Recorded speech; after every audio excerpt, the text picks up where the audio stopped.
جھوٹ سے اپنے آپ کو بچانے کی کوشش کرتے ہیں، ان کی ڈسپوزل زیادہ بہتر ہو جاتی ہے اور پروکریسٹینیشن نہیں ہوتی۔ پروکریسٹینیشن کہتے ہیں تساہل کو۔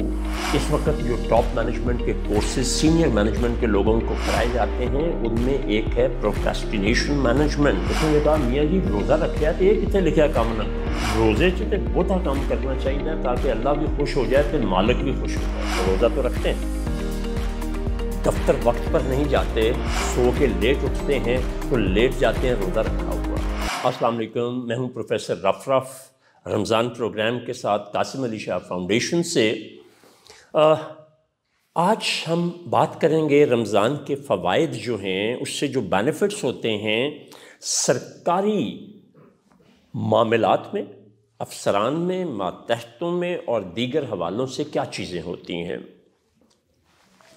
دیکھیے رمضان میں جو اچھا پہلو ہے میں پہلے اس کی بات کرتا ہوں کہ لوگ نسبتاً زیادہ فرض شناس ہو جاتے ہیں، اپنے ماتحتوں کا خیال کرنے لگتے ہیں، جھوٹ سے اپنے آپ کو بچانے کی کوشش کرتے ہیں، ان کی ڈسپوزل زیادہ بہتر ہو جاتی ہے اور پروکریسٹینیشن نہیں ہوتی۔ پروکریسٹینیشن کہتے ہیں تساہل کو، سستی کو۔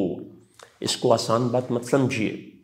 اس وقت جو ٹاپ مینجمنٹ کے کورسز سینئر مینجمنٹ کے لوگوں کو کرائے جاتے ہیں ان میں ایک ہے پروکریسٹینیشن مینجمنٹ، اور آپ کو پتہ ہے کہ اس کو احادیث میں الکسل کے نام سے یاد کیا گیا ہے، اور اس سے ایسے ہی پناہ مانگی گئی ہے جیسے آپ صلی اللہ علیہ وسلم نے شیطان سے پناہ مانگی۔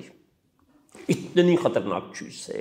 تو اس میں پھر ہوتا ہے کہ رمضان میں چونکہ اوقات کار کم کر دیے جاتے ہیں اور لوگ اپنا کام بہتر طور پہ جلدی نپٹانے کی کوشش کرتے ہیں، اپنا رزق حلال کرنے کی کوشش کرتے ہیں، تھوڑی سی محنت سے کام کرنے کی کوشش کرتے ہیں، کام چوری سے بچنے کی کوشش کرتے ہیں۔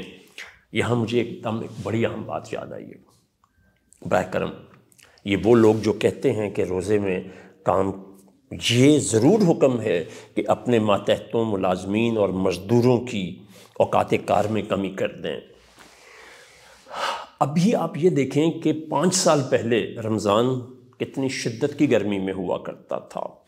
میں کسی ضرورت کے لیے جب گھر آیا، 2:30 بجے کا وقت تھا تقریباً یا 3 بجے کا، تو ہمارا مالی جو کہ 70-75 سال سے کم اس کی عمر نہیں ہے، شدید گرمی میں، دھوپ میں وہ گھاس کاٹ رہا تھا۔ میں نے کہا میاں جی میں نے تو گھر میں کہا تھا کہ رمضان میں آپ 1 آدھا دن 2 دن آ جائیں میکسیمم، پھر رمضان کے بعد صحیح، اس میں کچھ نہیں ہوتا۔ وہ آدمی جو دنیاوی طور پہ ان پڑھ ہے، کسی مدرسے نہیں گیا، اور قرآن بھی مجھے نہیں پتا اسے آتا ہے کہ نہیں آتا، اس کا جواب سنیے۔ اور یہ خاص طور پہ میں سرکاری ملازمین کو کہنا چاہوں گا، اور پھر اس کے بعد پرائیویٹ ملازمین کو، خدا کے لیے برا مت مانیے گا۔ اس نے کہا میاں جی روزہ رکھیا تو یہ کتنے لکھیا کام نہ کرو، روزے سے بہتا کام کرنا چاہیے تاکہ اللہ بھی خوش ہو جائے تو مالک بھی خوش ہو جائے۔ کتنی بڑی اس نے فلسفی بیان کر دی ہے رزق حلال کی، اور روزہ رکھ کے کام چوری نہ کرنے کی۔ اس مثال میں ان سب کے لیے ایک سبق ہے کہ جو روزہ تو رکھتے ہیں، دفتر وقت پر نہیں جاتے، سو کے لیٹ اٹھتے ہیں تو لیٹ جاتے ہیں روزہ رکھا ہوا۔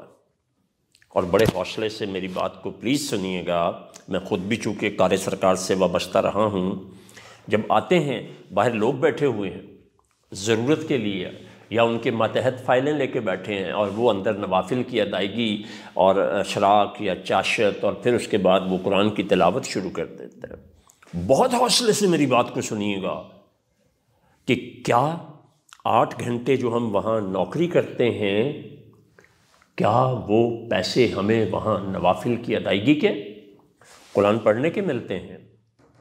یہ ضرور سوچئے گا، اور اس کا سوچنا آپ کے اندر ایک انقلاب لا سکتا ہے۔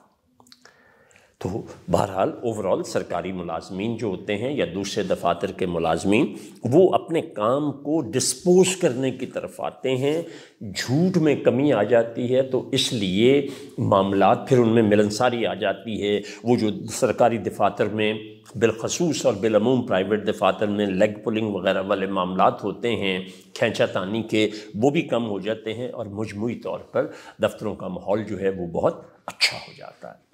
تو اجازت دیجیے، کل حاضر ہوں گا نئے رمضان پروگرام کے ساتھ۔ السلام علیکم۔